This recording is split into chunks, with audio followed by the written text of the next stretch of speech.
Wake up, Tenno. Okay, Tenno. I'm doing that thing I said I would never do, but people have been asking me about this, and I wanted to put something out for you all this week, despite the holiday and the crazy work schedule I've had lately.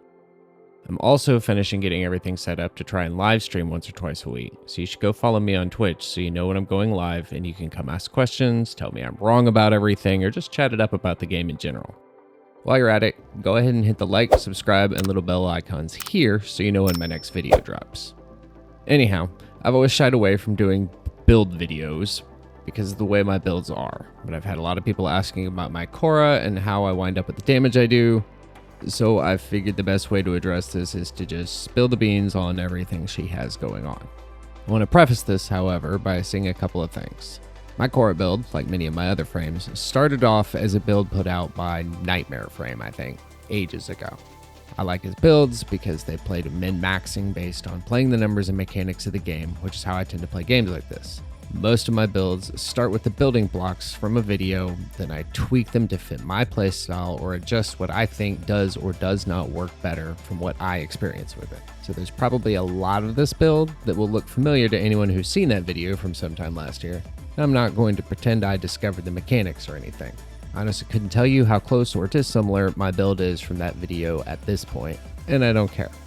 Instead, as I go through this, there'll be an emphasis on why the mechanics work and why I have things where I do, what worked for me, and the objective isn't for you to copy-paste a build onto your Khora so much as for you to understand the underlying mechanics and be able to apply those mechanics to other frames in the future. The reason some of us had Jade blowing up level 200 plus steel path enemies within a few hours of seeing her because we understood the core mechanics of frames like Mesa and Titania, who already had Exalted secondaries, and we were able to integrate those into Jade with her Exalted secondary. That's the purpose of this video with Khora. Learn why and the mechanics, and you can tweak your own playstyle and apply it to other frames with similar setups. Okay. Starting out, let's pretend you know absolutely nothing about Khora's mechanics and give a quick rundown, starting with her 4th ability, going backwards because her 1st ability is where we're going to spend the most time. Her 4th ability is called Strangle Dome. It's literally a thunder dome that cackles with energy, but ironically does no electric damage and instead does IPS damage. Has an augment called Pilfering Strangle Dome, which if you equip, instantly turns Khora into one of the best loot frames in the game. I'll post my loot loadout for Khora here. But that isn't the focus of this video. And for looting, nothing matters except Pilfering Strangle Dome and range, except for some niche farms, and this video isn't that.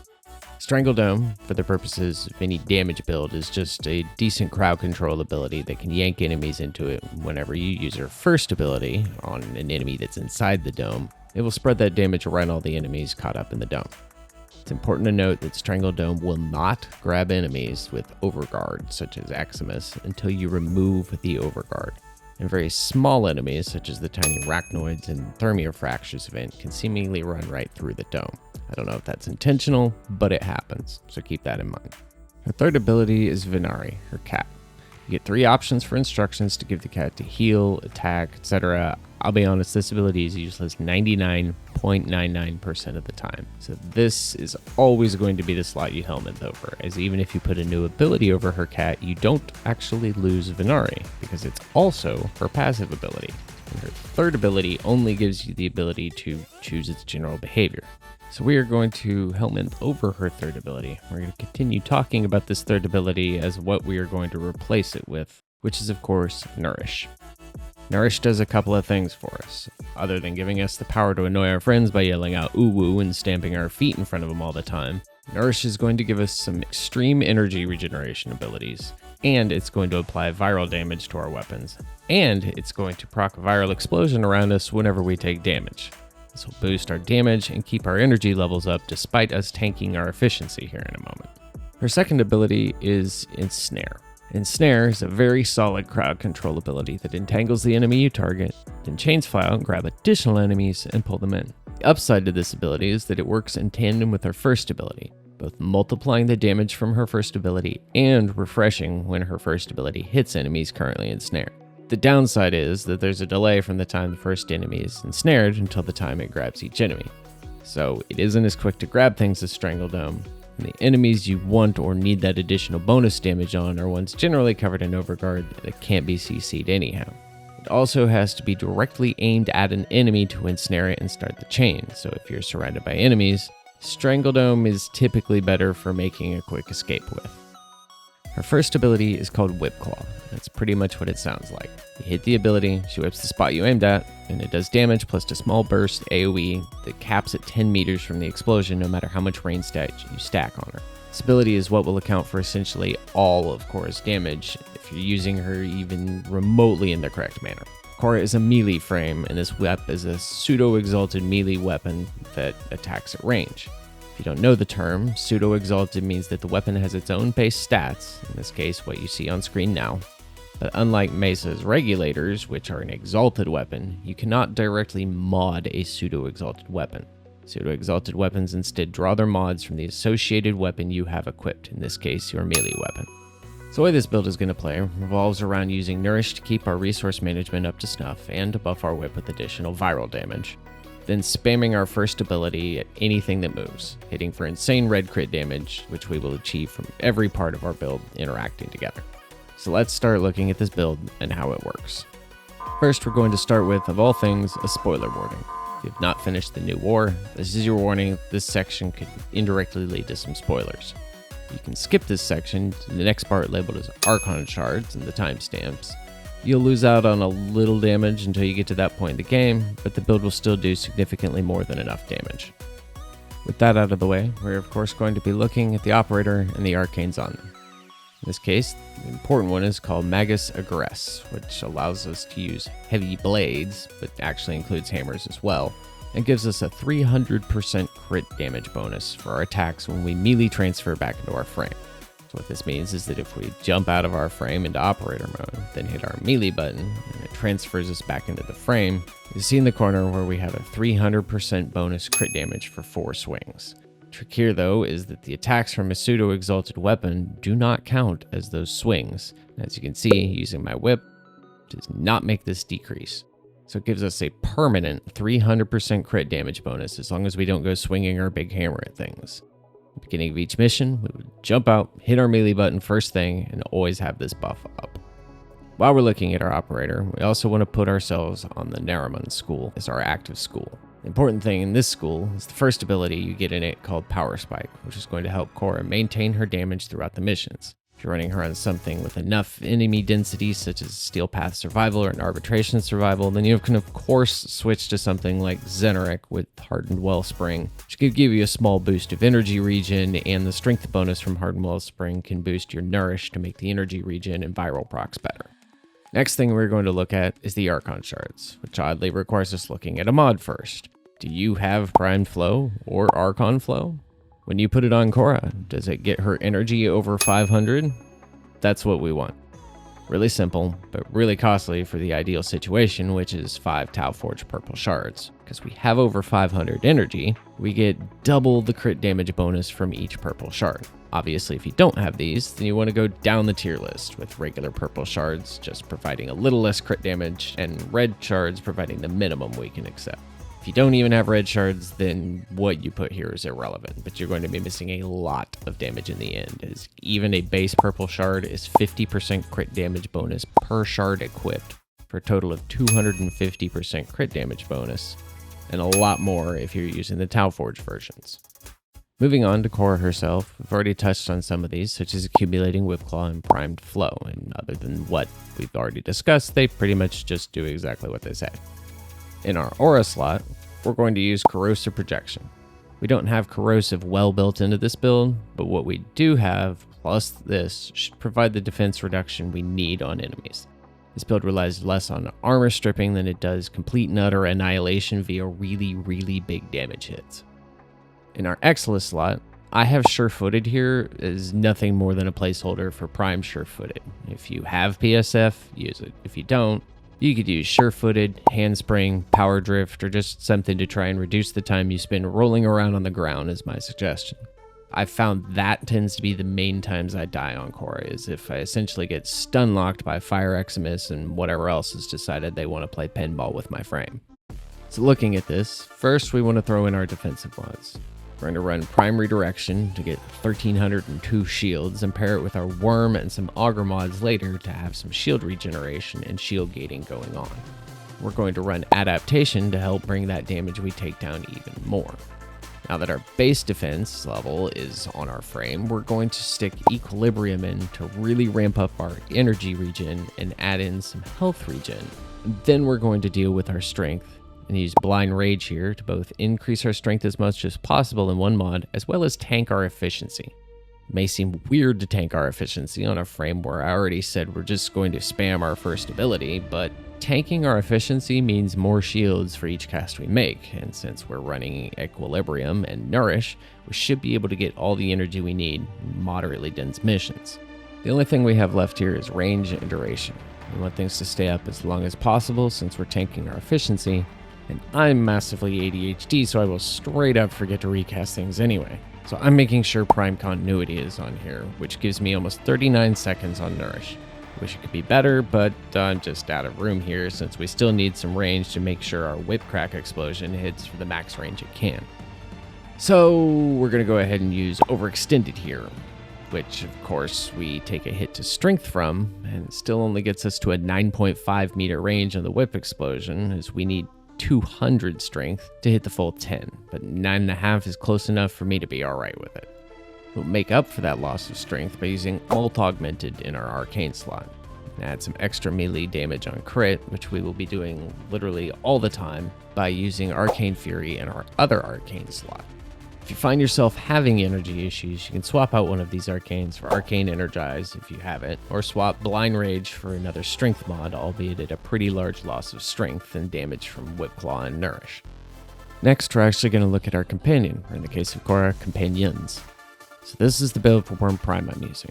Worm is picked over other options because it's what I had, and I tend to use him for a lot of things as a survival pet, which is essentially his role here, running Guardian, Negate, Meta Ray, and Shield Charger, which are all directly tied into refreshing Khora's shields and health, for the most part acting to shield gate Khora on its own.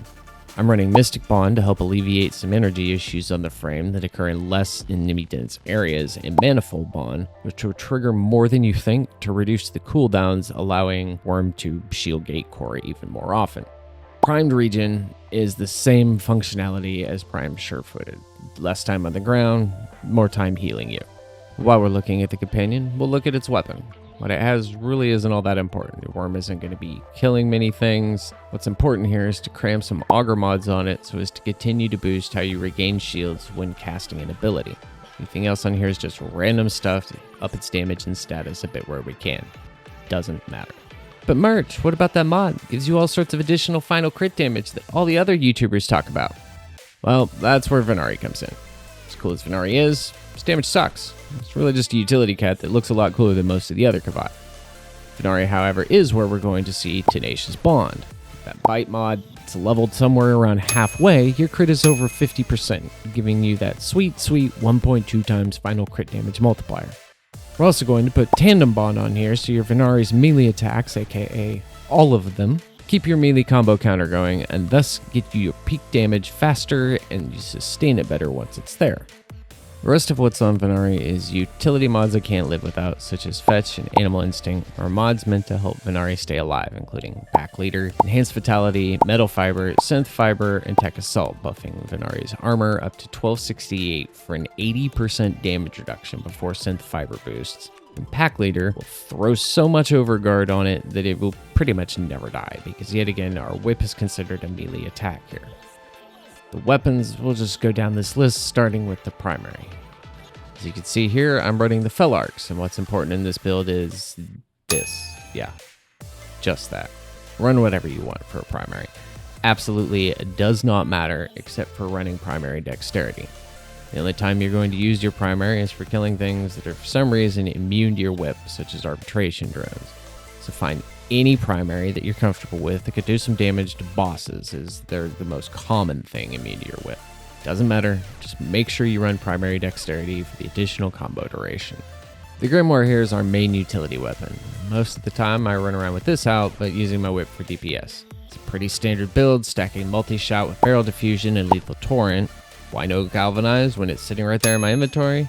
Because Tenno, we ain't killing with this. We're running Zada Invocation and Khora Canticle to help with our energy regen by giving us a few extra orbs for death, proccing an energy regen when we hit enemies with the alt fire that shoots out the big electric ball. Everything else is on here to build up some status effects and status chance so that we can put those on enemies when we're getting energy back, because why not? On here we've got Frostbite and Pistol Pestilence to add viral, Accelerated Isotope for radiation, and the Grimoire has innate electricity. Prime Fulmination is here because it affects the radial attack, aka our alt fire, which is the main reason we have this book equipped. If you don't have the Prime version, of course the normal Fulmination will work, just not as well or large of an area. We've also got a choice of Augur Seeker or Augur Pact in this spot. Either one is acceptable and doesn't make a huge difference. I ran with Seeker because I'd rather buff the status procs that happen, especially in a situation where I'll often fire the alt fire in this, then deal with some other enemies while it travels, then go to killing the enemies it's hit along the way. And if they still have some viral electricity procs on them, all the better. Again, running secondary dexterity on this is of utmost importance to help keep up our melee combo. Moving on, we have the Magistar Incarnon as our melee. If you don't have this, second option would either be the Ceramic Dagger Incarnon, if you have it, maybe, or any heavy mace or sword, because the weapon stats themselves do not matter. Do not, however, use a weapon that pauses the melee combo timer. So Pseudo Exalted weapons will reset combo build-up when using Whipclaw with those. We want the opposite of that. These weapons are listed here, just avoid them. Pretending that we all have the Magistar Incarnon, let me clear something up. You want the regular Magistar, not the fancy Sancti Magistar.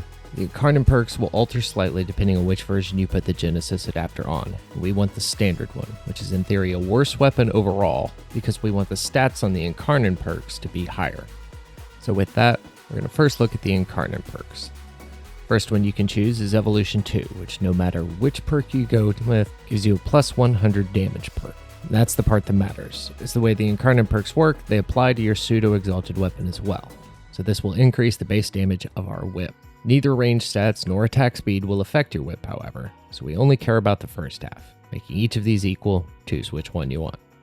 Evolution 3 suffers a similar issue with 3 perks that give bonuses that don't affect our whip, so choose whatever you want and it's completely irrelevant. Evolution 4 is the one that matters most, with Critical Parallel being what it makes the Magistar so good for Khora. Both the increased crit chance and the base multiplier here will affect Khora's whip. Moving on to the mods, which you can mod any heavy blade or melee the same for her whip. We're going to look for things that increase status types and damage, crit chance, crit damage, base damage, etc. We're going to avoid things that increase reach, attack speed, wind-up speed, ground slams, and tennocreate because these have no effect on our whip.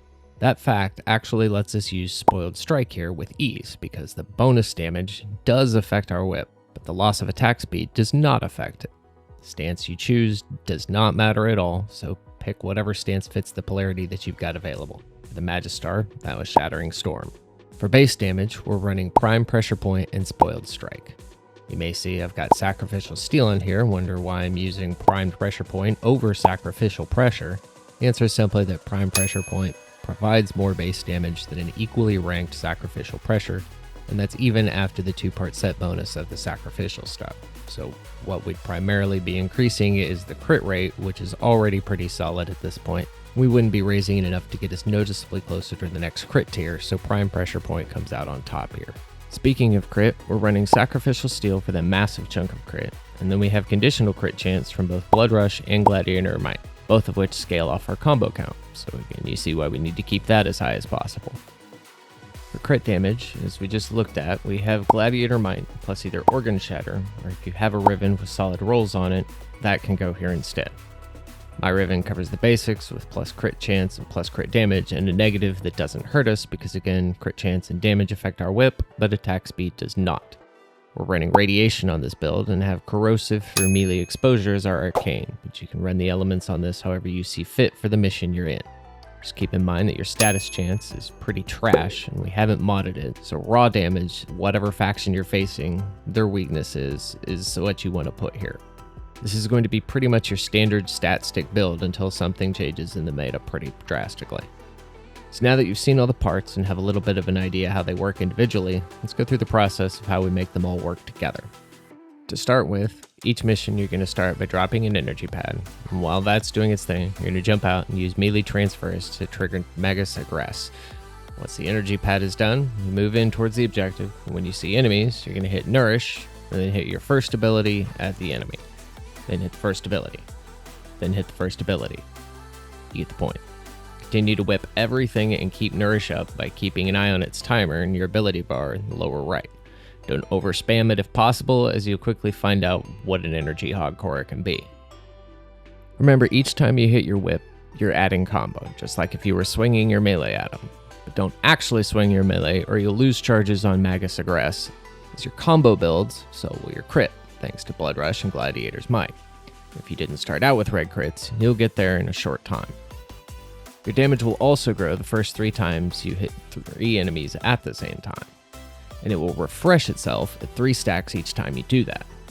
Keep looking for orbs and keeping Nourish up, and you'll hit your peak once you're at 12 times combo, and Molt Augmented is at 250 stacks for the 60% damage boost. After that, it's just RNG whether your Arcane Fury procs, but that should be up almost constantly as long as you keep whipping things. As you're taking damage, Nourish is dropping waves of viral around you, which even post-nerf is going to help your damage and make things easier. If your shield breaks, your worm should restore most of the shield most of the time. If not, you should naturally be adding shields extremely fast from spamming Whip Claw. If you have the energy to drop a Strangle Dome when it breaks, even better, but the content isn't Steel Path Endurance sort of runs, you should be able to quickly restore your shields just by doing what you already do. If you're worried about Acolytes, don't be. Even if you don't have everything in this setup, they should be down extremely fast. If you do have everything, you'll accidentally delete them before you even know they're there half the time. That's pretty much it. It's possibly complex as far as the interactions go, but the actual playstyle is, as you can see, extremely basic. I know this isn't the most overly detailed build guide out there, but I'm trying to keep it as easy to follow and simply explain how this setup works since I've been asked an odd amount of times lately. I hope this makes some sense of it for you, and if you'd like to see more Warframe videos, please support this channel by dropping a like and subscribe down below. Happy hunting, Tim!